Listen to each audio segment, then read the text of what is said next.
in Life with Elizabeth, featuring Del Moore.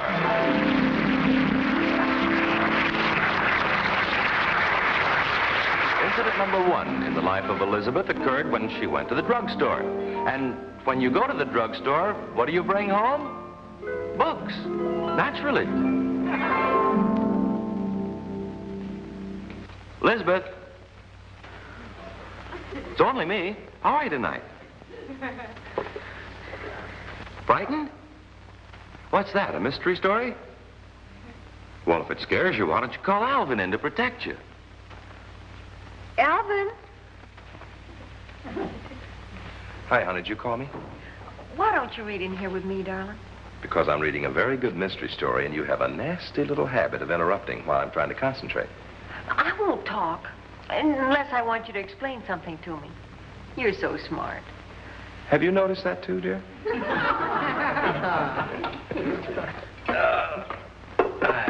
that's fine. That's just fine. No. Oh, hey. Comfy? Hmm.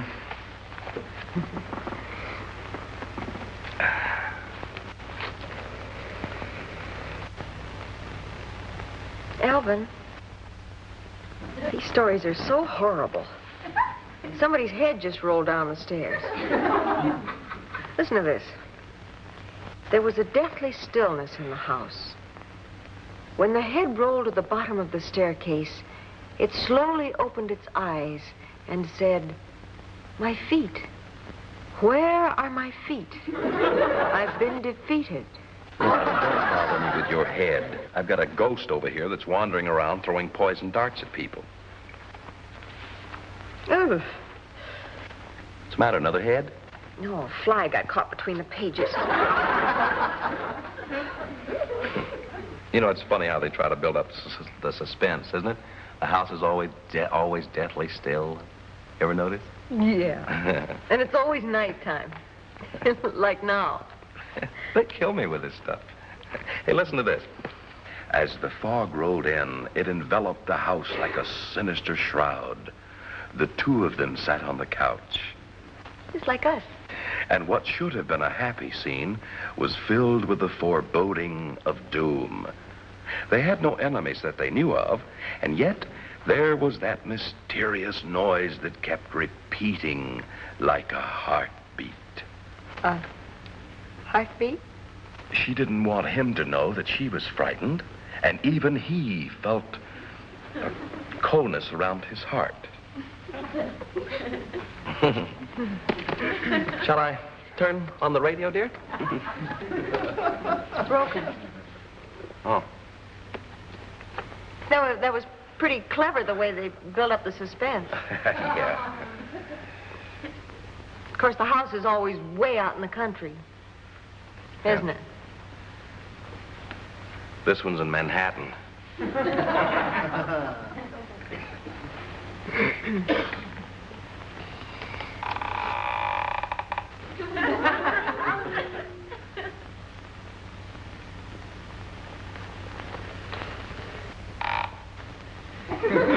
What was that?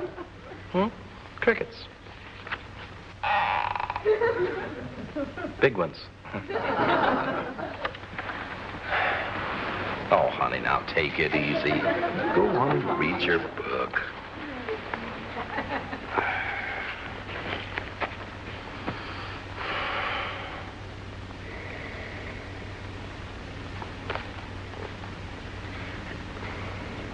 Alvin, isn't the house awfully quiet? Elizabeth, it's supposed to be quiet. It's late. Look, honey, for goodness sake, now don't let a couple of little murder mysteries get you so upset. After all, I'm here. I know. Darling, I know I'm being positively ridiculous, but will you lock the front door? Oh, now, Elizabeth, don't get carried. All right, sweetie, of course I will.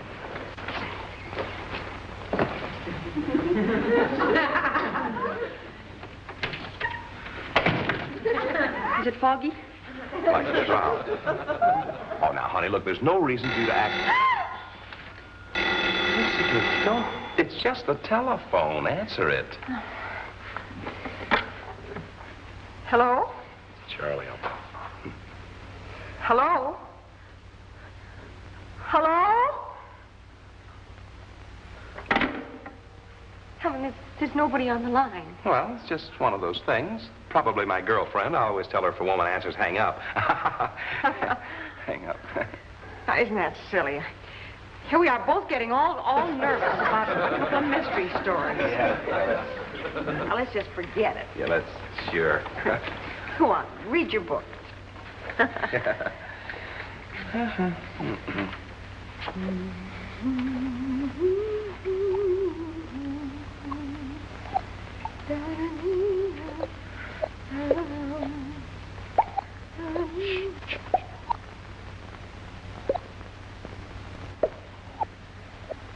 Like a heartbeat. Misses a beat every now and then. Oh, I'm scared. Now, take it easy. It's coming from in there. Go and investigate it, honey. You don't really think it's a heartbeat, do you? Go see what it is. If you think I'm going to go in there, you're crazy. Are you afraid?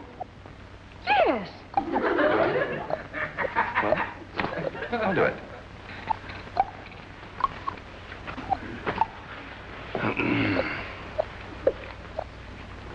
This way, Alvin. Oh. Getting a little louder. Mm-hmm.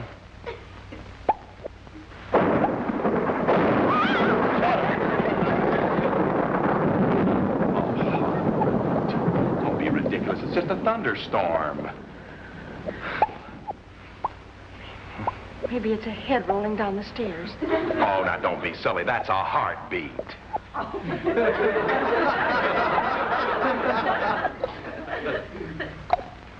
Coming from in there. I know. Just slow it.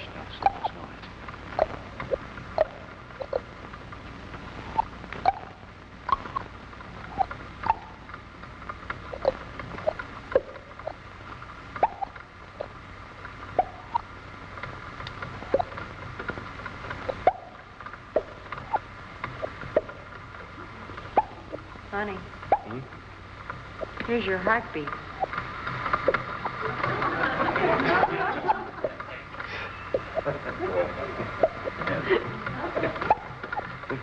I shall leave you at this point, Elizabeth. Why? I'll go get the cups and serve the coffee. Elizabeth, you're a sissy.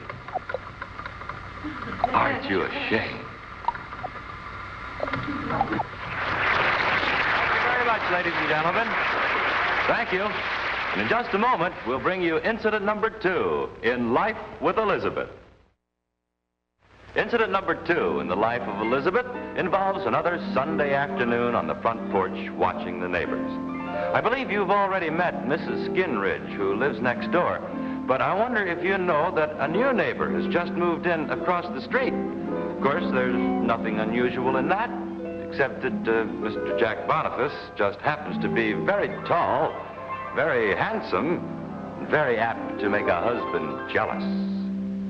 I'm whittling and whistling all day long. I'm whistling and whistling all day long. Now, the lunch dishes are all done. We can just kind of... Well, howdy, partner. Mind having a set a spell? No, I don't, ma'am. Pull up a chair and set us down. Thank you kindly. Oh, I can't spell very good, but I sure can set. I'm one of the early settlers myself. Oh, it's a nice view out here. Mighty clear picture. Yep. Trouble is, there's only one channel. Yeah, but look at the size of the screen. You're a real character. Honey, say hello to Mrs. Skinridge. Oh, she got her gossipy old head over the fence again. Hello, you old bat. Alvin says, how's your cat? Please, she still owes me a cup of sugar. Well, don't look so worried, honey. She's only a neighbor. Neighbors are very important. Besides, she's a real power in the neighborhood. She can have your library card revoked just like that. Hey, aren't you the one who told me the less you have to do with your neighbors, the better off you are? Well, I may have said that once, but I've changed my mind. Why? Oh, I've just changed my mind, that's all. What are you working on?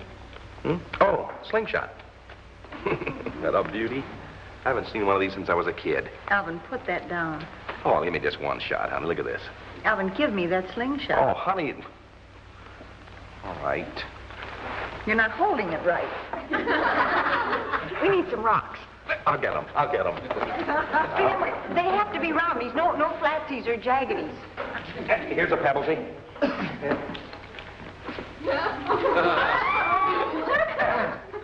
Now, let's get us a talk. I had one, but you spoiled it. What? Dime says I hit it.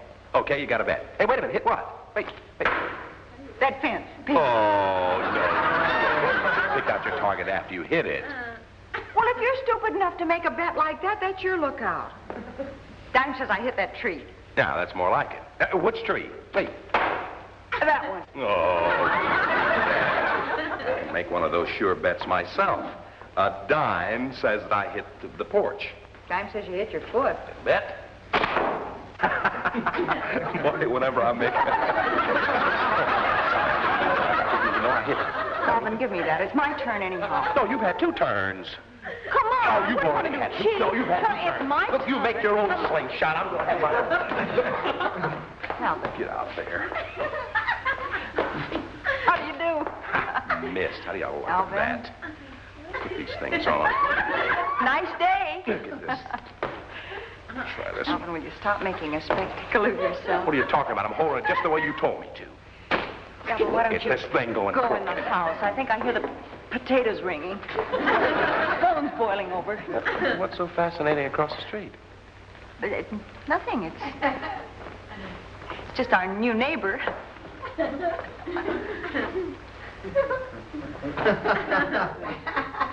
So that's why you changed your mind about getting to know the neighbors. Don't be silly, Alvin. I thought it was a little strange you're acting like a lady all of a sudden. When did tall, dark, and repulsive move in? I don't know exactly. I'd guess about 11:53 yesterday morning. About 11:53. Let's talk about something else.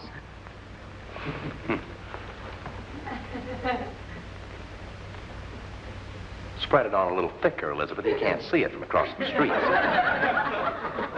Don't be ridiculous, Alvin.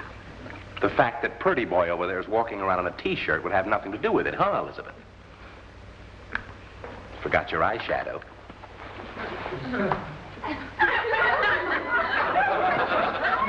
Posing will get you nowhere, Elizabeth. He's washing his car. I'm not posing.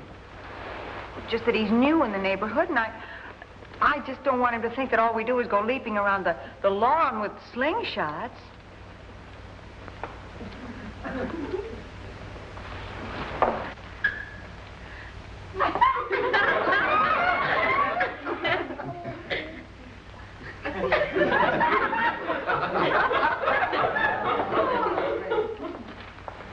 Oh, brother. That was some production. What did he say? I don't know, but he said it beautifully. Well, let's go inside. It's getting a little cold out here. Sure it isn't getting jealous out here? Jealous? Who of what? You of him. I never get jealous, and you know it.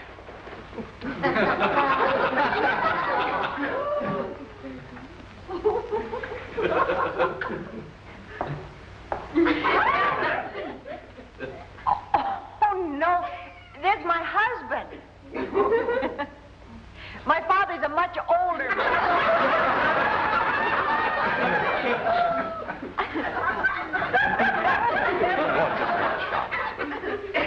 Sit down. Nerve. You jealous? No. Look me in the eye. You jealous? Yes. That's all I wanted to know. Dime says I hit the tin can. Honey, wait a minute. He's watching, honey. So what? He served his purpose. Dime says I hit the tin can. Which one? That one. Dime says I got a kiss. Which kiss? This one.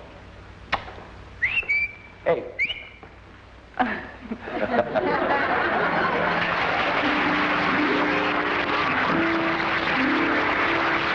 you.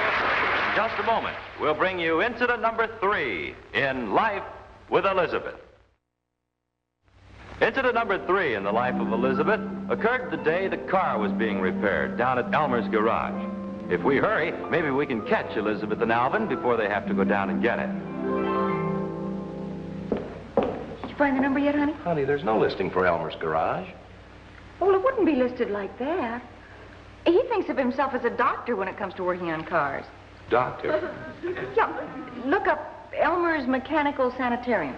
You must be kidding. No, I'm not. To Elmer, each car he works on is like a patient. To Elmer's Horsepower Hospital. Oh, wait a minute. Elmer's Car Clinic. Where are you going? This I've got to see. Oh, don't forget. Now, he's very sensitive. And sometimes he even cries. Yeah, he cries. Yes, I know. He does cry. Wait till I get a hold of that beat.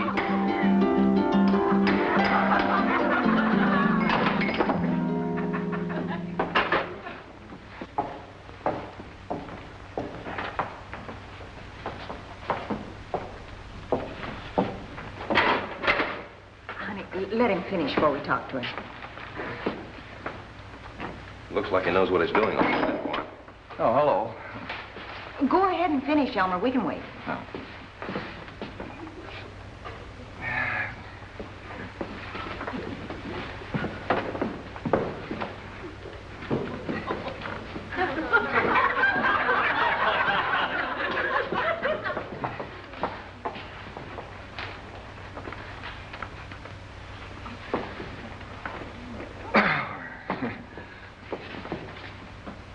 Help him, honey. Sure.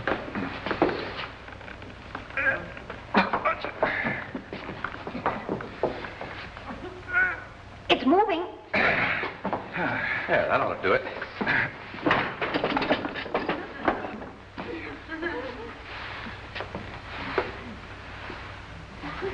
Most unsanitary doctor I've ever seen. Well, look at the hospital they gave him to work in.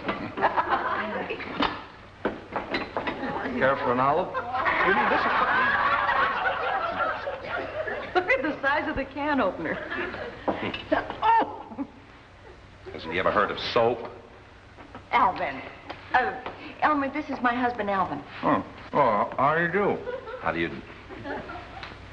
Yeah, here. Looks like you struck oil. Elmer, I'll take over from here. My wife, the clown over there, brought our car in to have the horn fixed. The horn wasn't exactly broken. It was just indifferent. It didn't give a hoot. Will you please be quiet, Elizabeth? Now, look, Elmer, Look, if you'll stop popping those olives in your mouth like a machine gun, I'd like to talk to you for a minute. You know, what worries me is what's he doing with the seeds? Is the horn fixed, Elmer? Yeah, sure. Like olives.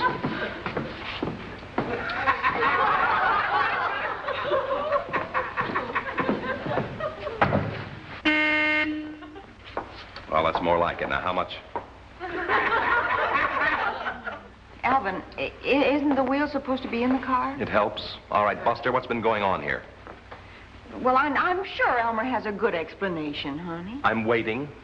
You wouldn't want to drive a car with worn-out steering knuckles, would you?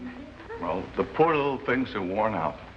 When I think of the strain that you put on their weak little bodies every time you turn this wheel, I get cold shivers up and down my spine. You see how sensitive he is? Elizabeth, I happen to know that you don't have to take the steering wheel off to get to the steering knuckles. That man is a crook. He is not. Besides, he knows more about it than you do. I doubt it.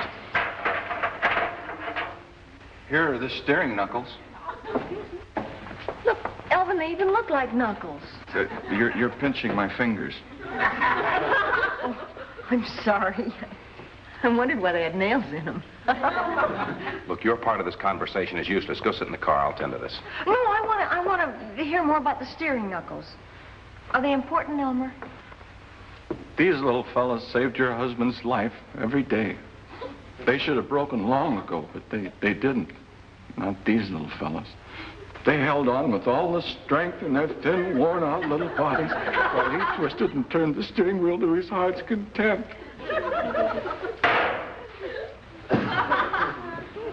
You ought to be ashamed. Mean, too. He won't do it again, Elmer.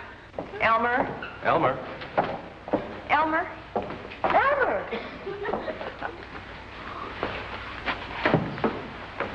Did you find anything else wrong with the car? Just the generator. I got it here. Hey, wait a minute. This guy actually had me feeling sorry for a couple of steering knuckles. He must have had me hypnotized. Well, it happens to me every time I come in here.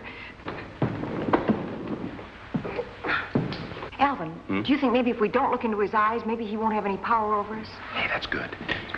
Here it is. Don't look now. Tell us about the poor little generator, Elmer. This poor little fella has to supply electricity for the entire car, all by himself. Notice the courageous little armature, all frazzled and burned through neglect. These are the brave little brushes, almost exhausted, but never faltering until lack of lubrication finally drives him to a squeaky demise. You did this? Elmer, I can't understand it. Alvin's always so good to animals. You two finish discussing it.